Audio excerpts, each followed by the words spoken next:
आजम खान के जेल से छूटने के बाद सियासी हलकों में उनके नाम को लेकर अलग अलग अटकलों और चर्चाओं का बाजार तभी से गर्म हो गया जब वो जेल से छूटे। किसी ने कहा कि वो बसपा में जाएंगे, किसी ने कहा कांग्रेस में जाएंगे, कुछ लोगों ने कहा सपा में ही रहेंगे। फिलहाल उनके जेल से छूटने के बाद अखिलेश यादव से आजम खान की मुलाकात भी चर्चा में रही। अखिलेश यादव आजम खान से मिलने के लिए उड़न खटोले पर सवार हुए तो अपने साथ उन्होंने मोहबिल्ला नदवी को भी अपने साथ ले लिया, जो रामपुर के सांसद थे। और ये बात जैसे ही आजम खान को पता चली, उन्होंने सख्त नाराजगी जाहिर की और उनकी नाराजगी के चलते मोहबिल्ला नदवी को बरेली में ही उतार देना पड़ा उड़न खटोले से। अखिलेश यादव ने बरेली में ही मोहबिल्ला नदवी को प्लेन से या हेलीकॉप्टर से उतार दिया और वो अकेले आजम खान से मिलने पहुंचे। उनकी मुलाकात भी काफ़ी चर्चा में रही।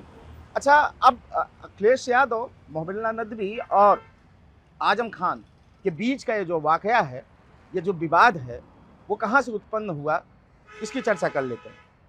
मोहबिल्ला नदवी और आजम खान के बीच में यह तल्खी उस वक्त आई जब लोकसभा चुनाव था, पिछला लोकसभा चुनाव। आजम खान जेल में थे, उनके बेटे अब्दुल्ला आजम पर मुकदमा दर्ज था, चुनाव नहीं लड़ सकते थे। छोटे लड़के को चुनाव लड़ाना नहीं चाहते थे क्योंकि मालूम है सियासत में क्या कुछ हुआ था, आप सभी लोग जानते हैं। इसलिए आजम खान की ख्वाहिश थी कि उस सीट से अखिलेश यादव के परिवार का कोई सदस्य चुनाव लड़े। और अखिलेश यादव ये बिल्कुल नहीं चाहते थे कि हम या हमारे परिवार का कोई सदस्य वहाँ से चुनाव लड़े। उनके लोग ऑलरेडी मैनपुरी, आजमगढ़, कन्नौज आदि अलग अलग जगहों से लोग ऑलरेडी सांसद और विधायक, वो नहीं चाहते थे कि वहाँ से वो लड़ें।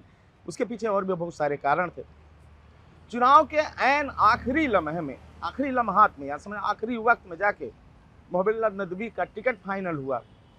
लोग बताते हैं, सूत्र बताते हैं कि मोहबिल्ला नदवी को टिकट मिलने के बाद आजम खान समाजवादी पार्टी से रुष्ट हो गए और उनके लोगों ने बाकायदा चुनाव का बहिष्कार किया। जैसा मोहबिल्ला नदवी बताते हैं कि उन्होंने सपा को वोट ना देकर बसपा को वोट दिया और यहीं से दोनों लोगों के बीच में तल्खी शुरू हुए, जो अभी तक बदस्तूर कायम है, जिसका नज़ारा उस वक्त देखने को मिला जब मोहबिल्ला नदवी को हेलीकॉप्टर से बरेली में ही उतर जाना पड़ा।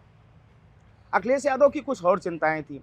वो लगातार भारतीय जनता पार्टी के ऊपर लगातार निशाना साध रहे थे, आरोप लगा रहे थे, और उस दौरान Bharatiya Janata party front foot पे थी भी। एक आपको वाकया बताते हैं, उसी लोकसभा चुनाव का कांग्रेस का प्रत्याशी था, इंदौर में टिकट फाइनल था। ऐन पर्चा दाखिल होने के पहले वो कांग्रेस का प्रत्याशी यकायक जो है गायब हो जाता है और लौटता तब है जब नामांकन हो चुका रहता है।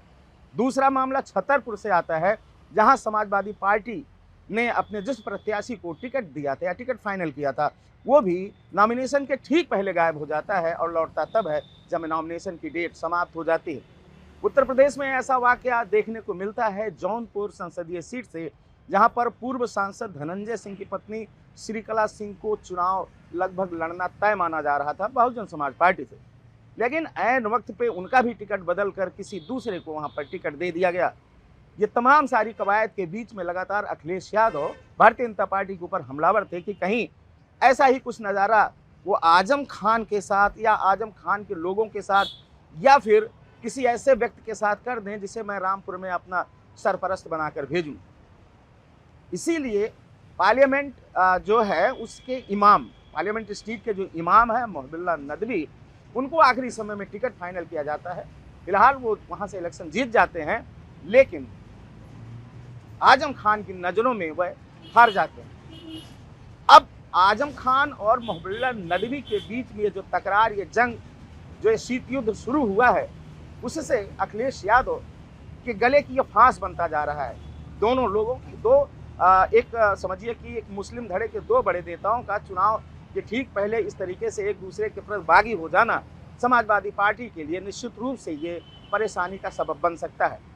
मोहबिल्ला नदवी ने इस घटना के बाद दैनिक भास्कर को एक इंटरव्यू देते हुए उन्होंने कहा कि जिस तरह से एक्ट्रेस जया प्रदा को प्रताड़ित किया गया, उसी तरह का कुछ लोग ख्वाब देख रहे हैं मुझे भी लेकर, लेकिन मुझे डराने की कोशिश ना करें।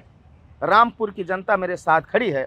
आजम खान ने 2024 के चुनाव का बहिष्कार किया, उनके लोगों ने बसपा को वोट दिया।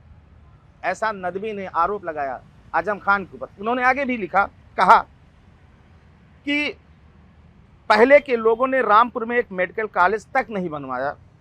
पहले रामपुर खुशहाल शहरों में हुआ करता था, रामपुर में अब आजमवादी गैंग खत्म हो गया। आजमवादी गैंग, ऐसा नदवी का आरोप है आजम खान के ऊपर लेकर।